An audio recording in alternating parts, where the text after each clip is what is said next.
Hi Workplace Warriors, welcome to another video. We're continuing our job search readiness series. We're still focused on our resume right now, and today we're going to do sort of a mini part 2 on documenting your work history on your resume. Excuse me.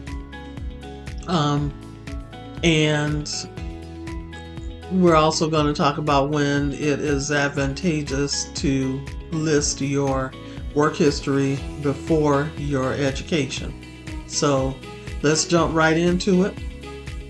Now, you probably remember from the previous video, we went into detail about how many years of work history you should share on your resume, and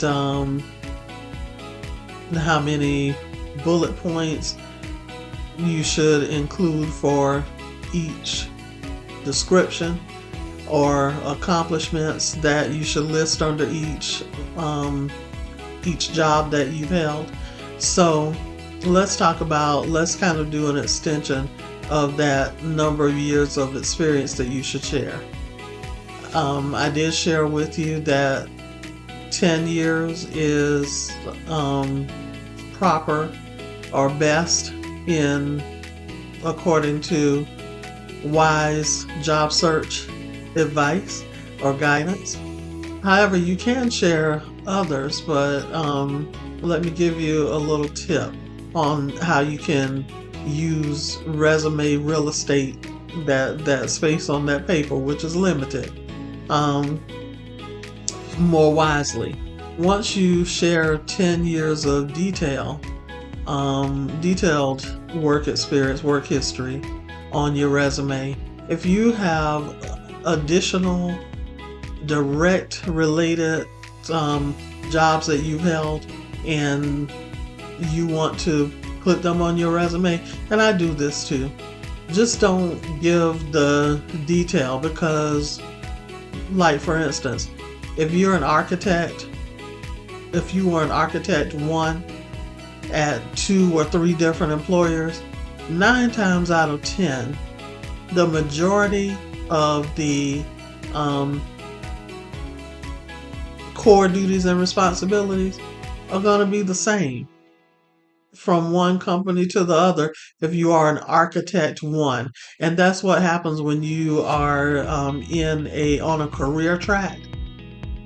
Like me, for human resources, I started my HR career as an HR generalist, and there are some things that I did with that particular employer that I also did perform duties that I performed with another employer under the same job title.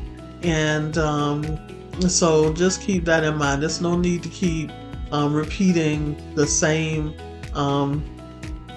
duties and responsibilities over and over again. So once you have shared that most recent 10 years of work history with the name of the company, the city where it's located, the dates of employment, and the one line high level summary of the job, as well as 3 or 4 bullet points of achievements and core duties and responsibilities, then you can leave that high level summary off of repeated same titled jobs, and you can leave the bullet points with unless you accomplished something that was like off the charts impactful on your career, then I would say do either a 1-line summary that says that you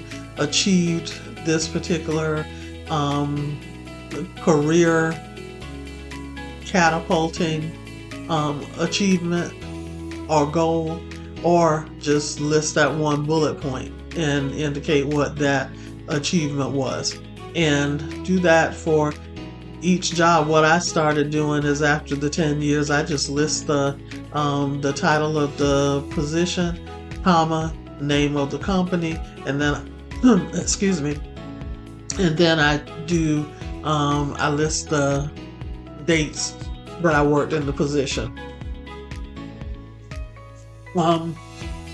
Sorry, my sinuses or allergies or whatever are acting up. So, though, that's just a tip about what how you can do that. And if you need more information on how to do that, you can always check out some of my other videos on cover letters, or some of my blog posts on my Nnamtique.com website.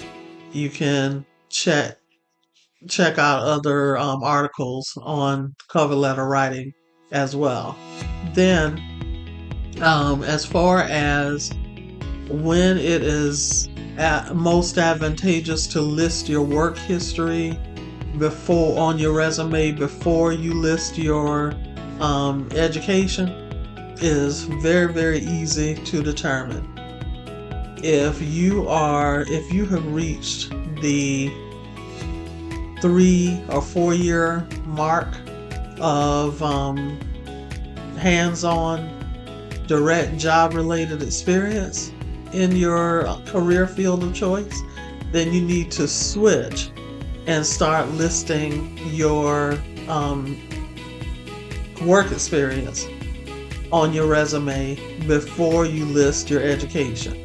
And that is because your hands-on experience, which carries even more weight than education, which usually is theory, has now started to carry, it just carries more weight, it has more impact, and employers are going to be looking at you as a more viable candidate who they won't have to train as much.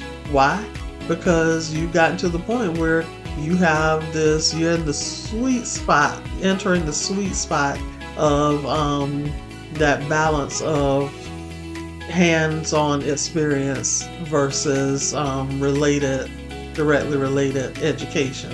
So that is something to think about too, and it can make a great difference, because that means that your work experience is going to overshadow your education a little bit. And not that your education is not valuable. It is very valuable, and in a lot of cases may not have it may have paved the way for you to break into your field of expertise.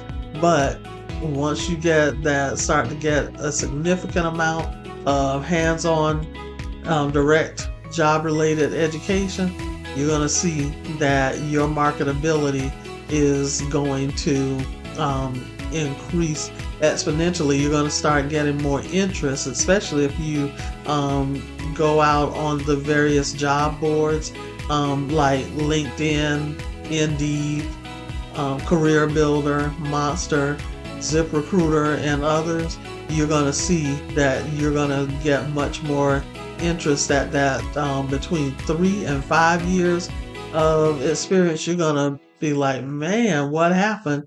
When did I become this popular? And it just goes up from there as you continue to grow your career and gain more exposure in your area of expertise. So I hope that you got value from today's comment. If you did, please smash the like button.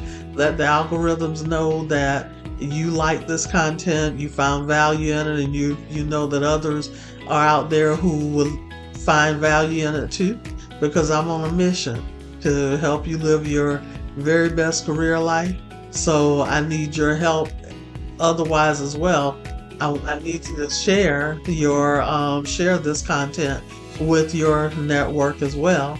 And also, when you're ready, if you haven't already done so, subscribe to my channel and become a member of the HR by Nnamtique 167 fold. And if you would like to work with me more closely, all of that information is going to be listed down below, in the description below. Then join me for my Friday morning lives at 7 a.m. every Friday morning on my YouTube channel at HR by Nnamtique 167. I would love to have you there. I'd love for you to ask me questions, make comments in real time so that I can respond to them, and who knows, your question or comment may become the focus of one of my future videos. So until next time, next video or next Friday morning live, career success to you. Bye-bye.